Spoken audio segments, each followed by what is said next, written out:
முஸ்லீம் league என்ற இந்த பிரிவினைவாத ஒரு கட்சி அவர்கள் வருகிறார்கள். அவங்க என்ன சொல்லுவாங்க? முஸ்லீமுக்கு ஓட்டு போடு. அந்த கட்சியில ஒரு இந்து இருக்க முடியுமா? இருக்க முடியாது. அந்த கட்சியில ஒரு கிறிஸ்துவன் இருக்க முடியுமா? இருக்க முடியாது. அந்த கட்சியில ஒரு சீக்கியம் பௌத்தர் இருக்க முடியாம இருக்க முடியாது. அது என்னது?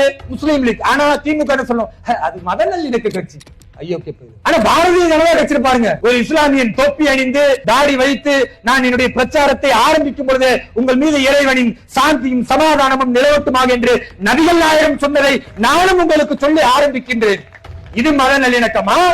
திமுகவுடைய தயவில் எலும்பு துண்டுகளை பொறுக்கி திங்கக்கூடிய இந்த ஜவாஹிருல்லா, தமீமுன் அன்சாரி, ஆளூர் ஷானவாஸ், நவாஸ் கனி போன்ற அயோக்கியர்கள் இவர்கள் பேசுவது மத நல்லிணக்கமா? நான் கேட்கிறேன். அப்ப அங்கே முஸ்லீம் லீக் அவர்களுக்கு ரொம்ப புனிதமானதான். அது மதவாத கட்சி இல்லையா? பாரதிய ஜனதா கட்சியில இஸ்லாமியர்கள், இந்துக்கள், கிறிஸ்தவர்கள் யாரு வேணா சேரலாம். நாங்க ஒருத்தர் மட்டும் கேட்க மாட்டோம். இந்த கடவுள் மறுப்பு காட்டு மிராண்டி கொள்கையை சொன்ன யாரெல்லாம் இருக்கிறார்களோ அவர்களை நாங்கள் சேர்க்க மாட்டோம். எனவே ஒரு ஆன்மீக பூமி. இந்த மண்ணில் கடவுள் நம்பிக்கை உள்ளவர்களுக்குத்தான் மரியாதையை தவிர கடவுள் நம்பிக்கைய ஸ்ரீராமபிரானை செருப்பால் அடிச்சதை பெருமையா பேசுறோம். இன்னொரு வாட்டி பேசினா அவனையும் சேர்த்து செருப்பால் அடிப்போம் என்று சொல்லக்கூடிய ஒரு வல்லமை மிக்க கூட்டத்தை இன்றைக்கு உருவாக்கி கொண்டிருக்கிறோம்.